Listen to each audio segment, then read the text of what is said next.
Who's wrong and who's wronger? In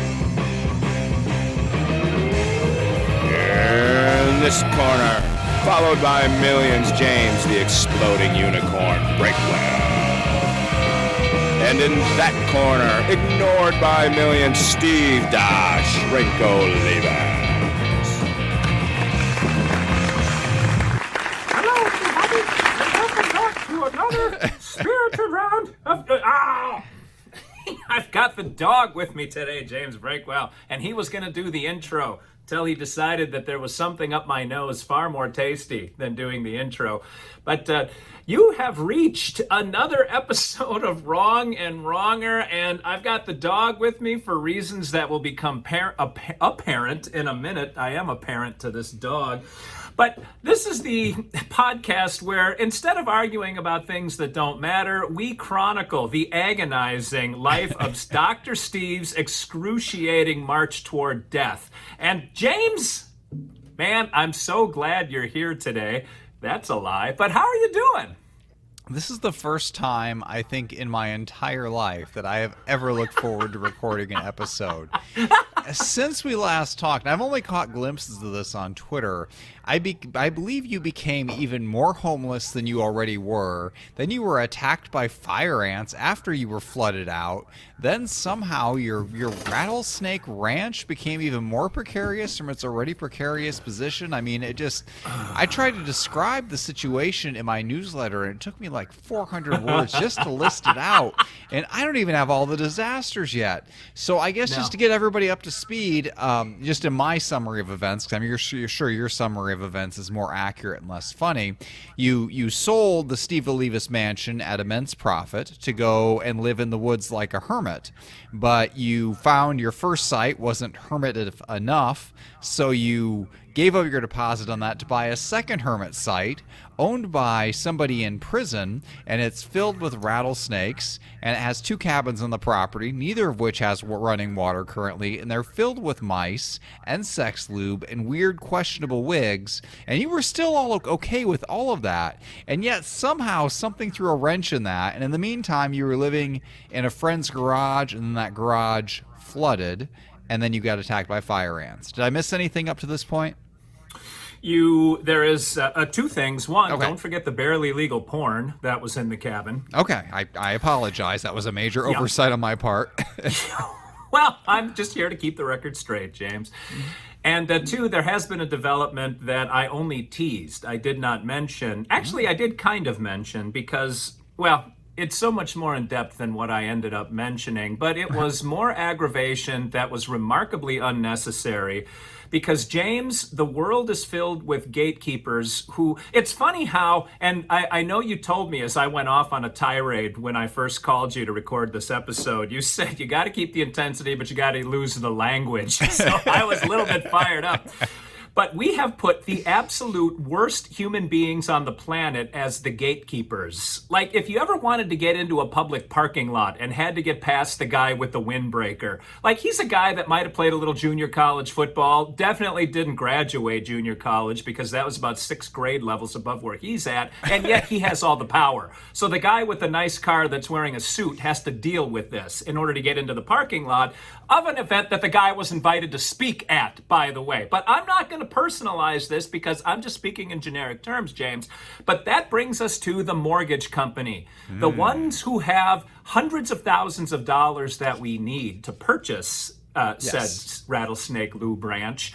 And the most deplorable, cowardly, incompetent human beings on the face of the earth are put on the front lines because A, they can't read, and B, even if they did read, they have the comprehension of like a drunken dachshund when they get a document in front of them. And then when they make a mistake, when they S the bed, rather than just owning up to it and saying, yeah, I made a mistake, I screwed the pooch on that one, I'm sorry. Instead, they're now unreachable all of a sudden. There are several people between us and them and our realtor and them that say, yeah, I can't put you in touch with her. Probably because she's hiding her shame that she has the reading comprehension of a drunken dachshund. But the way that it goes is this, James. Okay. And this created a whole lot of drama. We are getting into the actual story, I presume. I'm going to complain about the state of humanity and the crushing blow that lack of education is leading our country down right now. But I'm not fired up. I'm calm. Not at all. Zen. This is the most calm and rational I've ever seen you. So now, in your current perfectly reasonable state of mind, please explain what the heck you're talking about. So it all started when...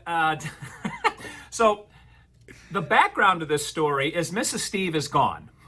And so is the boy, who is the muscle of our operation so far. She had to take him back up to school in the Northeast, and he needs a car up there. So she drives him up and then flies home. So they left this weekend, and here I am.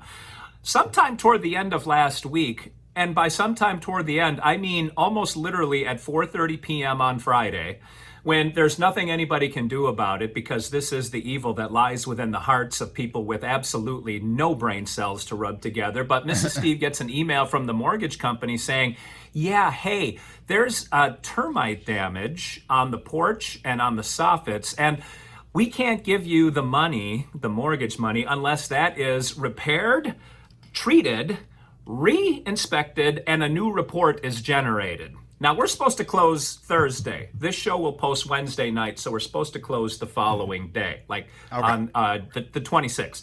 So this is Friday the 20th. So it's like, oh my God, well, now it's the weekend. I'm all by myself. Mrs. Steve is gone, and we get this thing. So Mrs. Steve writes back and says, well, you realize we could fix the porch, but the house is not exactly ours. So we can't just go onto someone else's property and rip off porch floorboards and replace them with new floorboards.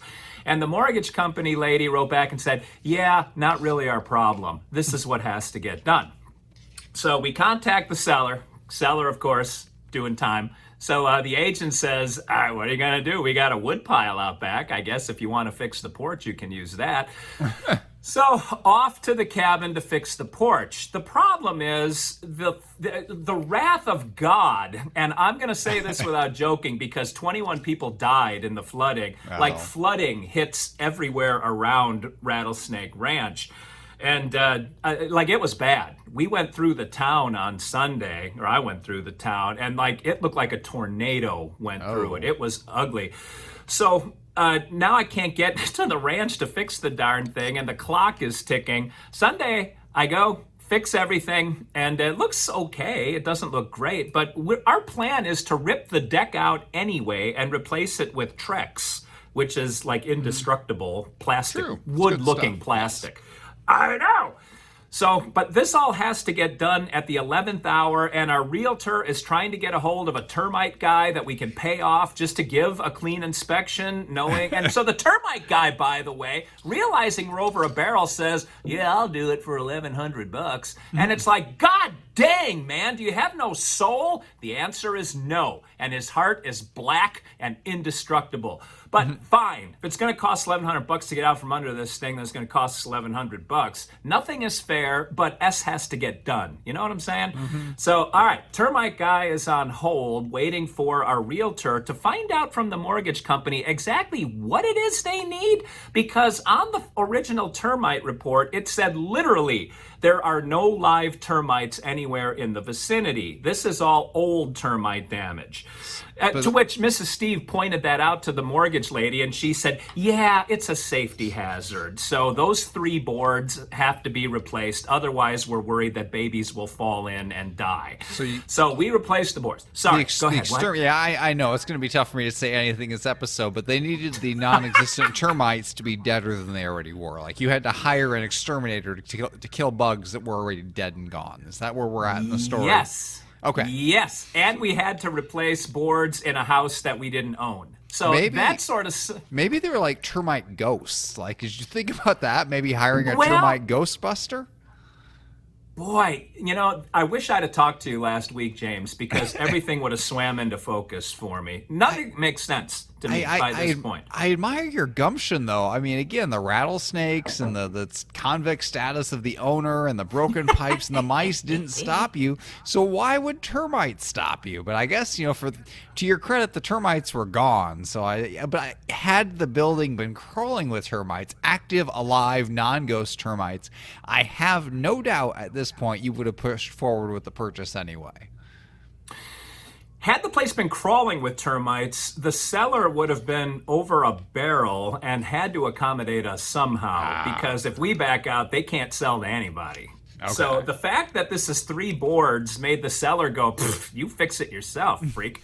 And so that's where we were. So now the porch is fixed. Our realtor, today is Tuesday that we're recording. We're going to put this up tomorrow. Monday, our realtor can't get a hold of the lady at the mortgage company that is spearheading this operation because there's a lot of interference between him and her. And so he keeps asking for, what exactly do you want? And nobody has an answer for him. So they told him, we'll get back to you by close of business today. That was yesterday. Lo and behold, James, I hope you're sitting down because the roof is about to spin. Okay. Nobody called him. What? Nobody called him. I know. Because we put the worst human beings on the front line. So today he calls back and says, I need to know because we're going to close on Thursday and we would like to have you present, i.e. your hundreds of thousands of dollars present. And the guy he talked to, when he pointed out, the report says there are no active termites, the guy went, yeah, it looks like a clean report to me. So our realtor said, put me in touch with the lady who said we can't close on Thursday. And he said, yeah, I can't put you in touch with her. So now everyone, as of this recording, is scrambling to figure out, can we close in 2 days or not? Can fixing a porch that had termites from 100 years ago satisfy some crazy zealot's desire to enforce her will, to impose her will in a despotic, oligarchic way over us? And I'm hoping the answer is yes, it can satiate her need for blood, because once we close, everybody, James, including everybody, can kiss my ass. Couldn't you just go with a different mortgage company? There's like a million of them out there. There are even apps where you can get mortgages now. So why are you so hell-bent on this one gatekeeper with a windbreaker in a parking lot? Why not just pick a different gatekeeper? It's probably got her name stitched on the side of it too, James, because that adds more reverent authority. But because none of this came up until it was too late. Like, it's beautiful in its simplicity of how they do this to people. Like the termite guy going, that'll be $1,100 if you want me to write a clean report. It's funny how the world works for real when you peel back the layer of, everyone knows exactly what they're doing and everyone is competent. And just like on the television commercials, they all have a smile on their face and a fire aglow in their heart. That ain't how people operate, James Breakwell. But we don't have time to get another mortgage company between now and Thursday, and if we have to start over with somebody else, it's going to push it back another 30 days, and I don't want to live in that garage because the garage flooded on Saturday morning with no Mrs. Steve around. So there is water dripping down like in a torrent from the ceiling. I've got garbage cans out. I'm trying to move. We got cardboard boxes stacked up everywhere in the garage. They're getting wet. We got carpeting down to try to have a little bit of livability in the garage. That all got soaked, which leads me to the fire ant story, which put a nice punctuation mark on the end of this saga. So we have a big rug. If anyone follows me on Twitter, if you've ever seen a picture of my living room back in Steve Olivas Manor, we had a nice big rug on the living room floor. That made up most of the garage floor, except now when I stomp on it, like a rooster tail of water comes up, because there was a good couple inches of water. So yank that thing out, and as I'm pulling it over the fence behind the garage, I must have inadvertently stepped on a fire ant hill. Now, Mrs. Steve is home at this point. Okay. I screwed up the timeline a little bit. She went down to her father's place for a couple days, which is why she was not present for the bulk of this story. Now she's in the Northeast with my kid, with her kid too, but our kid. Anyway, so her and I are trying to pull this giant carpet over. And I swear to God, James, I don't know if you've ever been attacked by ants, but they are fast and aggressive when they attack, because I wasn't standing on the grass for more than 30 seconds, just to literally add a little strength to pull the big carpet over the fence. And all of a sudden I'm like, damn! And I look down, and there are dozens of ants like swarming my legs. They ran up my boot, which is relevant because have you ever tried to get a pair of work boots off while you're screaming and jumping around, lifting your legs and wildly flapping your arms? It's not easy to do. I had to get my boots off. I had to get my socks off. And Mrs. Steve, in the meantime, ran to get a hose. And thank God there's a hose outside the garage because she hosed off my legs while these sons of guns were biting me. And I've got whelps all over the bottom of my legs that burned and then itched like mofos and then burned again. And now I have like scabs all over my legs because I wake up at 2 a.m. itching every night. But Mrs. Steve, in an act of what can only be called selfless valor, as soon as I was clear of any present danger, she grabbed a can of wasp killer and attacked the colony of ants. She killed them, she killed their families, and she killed their friends just to exact her vengeance for this transgression.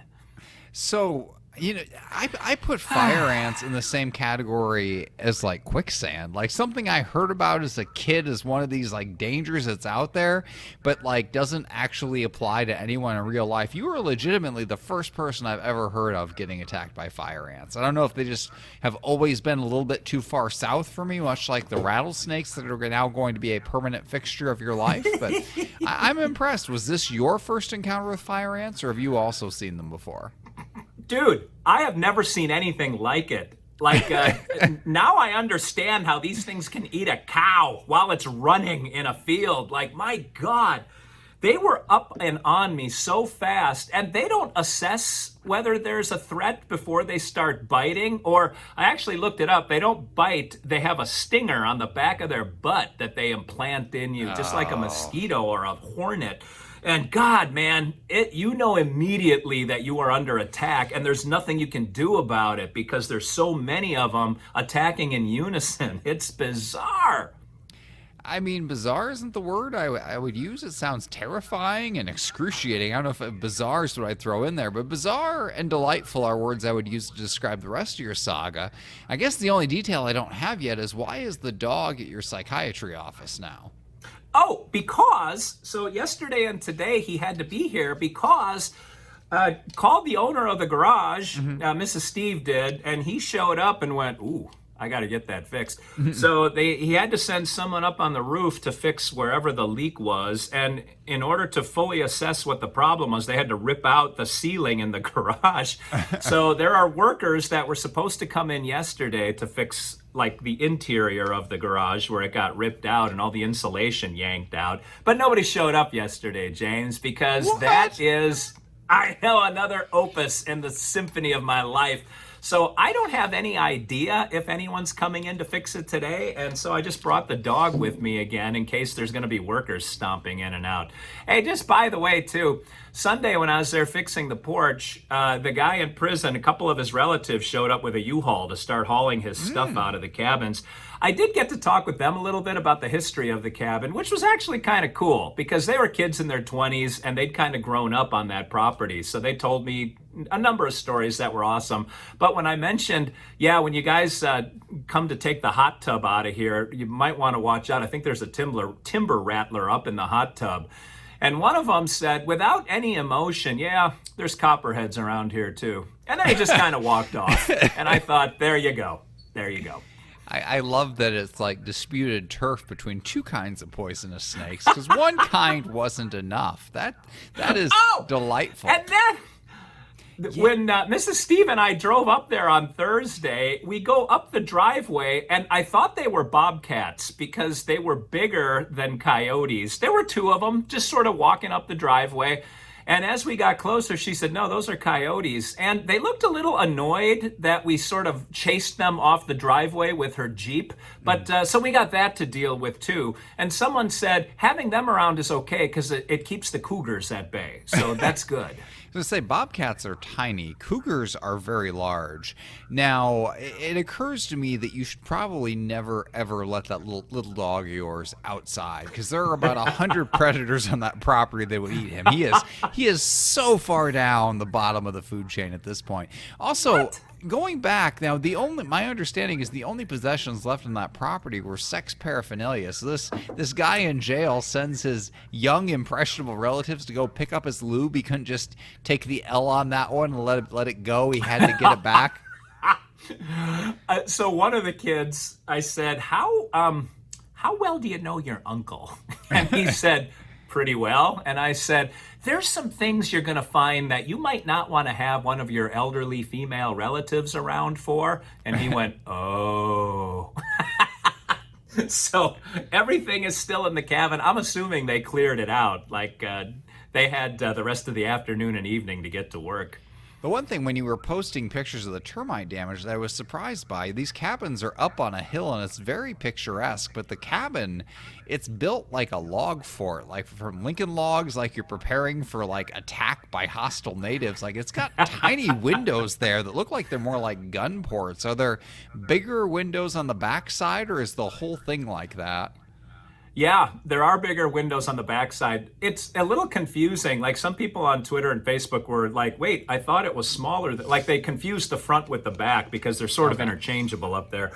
But the one thing about the windows that's odd is none of them open. And on Sunday, it was really hot. And but I went out on the back porch and there was a breeze. And I'm like, there's never a breeze in Tennessee. This is awesome. We need windows that open. But it's stunning and it's picturesque, and it's those cabins, man, they're built like forts. Like they are solid as a rock. So it's they're done correctly, and they will be much appreciated when we finally close and move in. I mean, done correctly as long as you don't care about the fire code, which, I'm sure nothing else would ever go wrong in your life, and, those buildings wouldn't catch fire.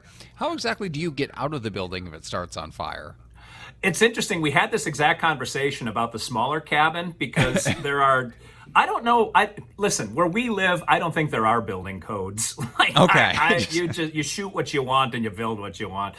But that includes people. But the smaller cabin, there's 2 doors, and Mrs. Steve wants to wall one up and put kitchen cabinets where the door is. And I said, I think you need an egress in case there's a fire in front of the main door. And she went, we can throw a chair through the window. So that was her answer to that.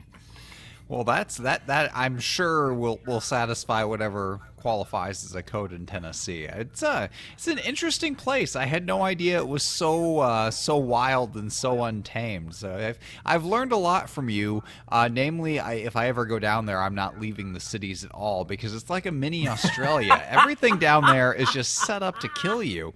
The weather, the animals, the insects, everything. And you kind of stepped into it all at once. And the best part is you're going from like the most suburban of suburban neighborhoods, where somebody setting off fireworks once a year was like an affront to you. And now you're walking around in ankle deep water with floating fire ants and rattlesnakes and all of this. And it just seems perfectly normal. You just smoothly transition from one to the other with no anger or emotional outbursts whatsoever. You're transitioning so well. It's the Zen part of me, James, that I think you could learn a thing or two from, honestly. So Thursday then is the big day. You will either close or have another tirade ready for us next week. Is that what we have lined up? First of all, I'm going to vow to be kinder and gentler as I go forward, James, because this level of it's I don't know, latent rage, it can't be good for my health. I mean, it's good for my health. You have boosted my spirits in more ways than you will ever know. Man, if we don't close on Thursday, I'm going to be annoyed. And I love what ungrateful tenants you are. You're in your free, flooded garage, and you call the landlord to complain. Like, I think if somebody lets you live in their garage for free, I don't think you can just call them and complain. You have broken some unspoken social constructs there. Oh, James, it wasn't a complaint. It's there's water that's probably coming down the insides of your walls. Like, you need to get out here because there is some, like, flashing or something that is failing on the roof, because this shouldn't be happening. That is it dry now? Is your stuff dry, or are you still sitting in water up there?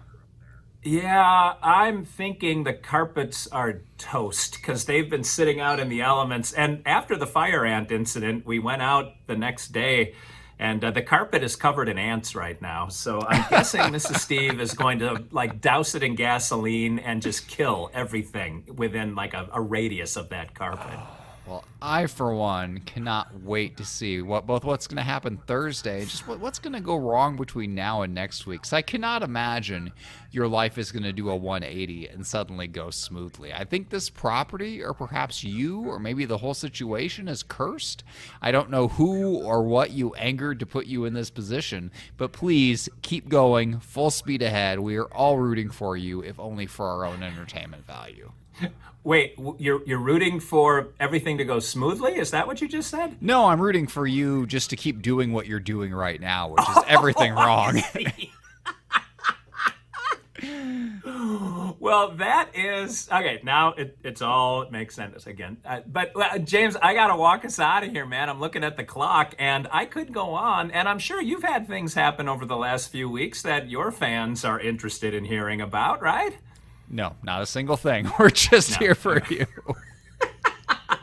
Well, we will have a Breakwellian episode next week unless something horrific happens in Olivas's life, and the odds of that happening are less than 98%. So until next week, when we walk into another veil of disasters, this is Steve Olives, Dr. Steve for James, the exploding and now snickering unicorn, saying thanks for watching, thanks for listening, thanks for your thoughts and prayers during this most difficult time, and as always, two wrongs can make a right.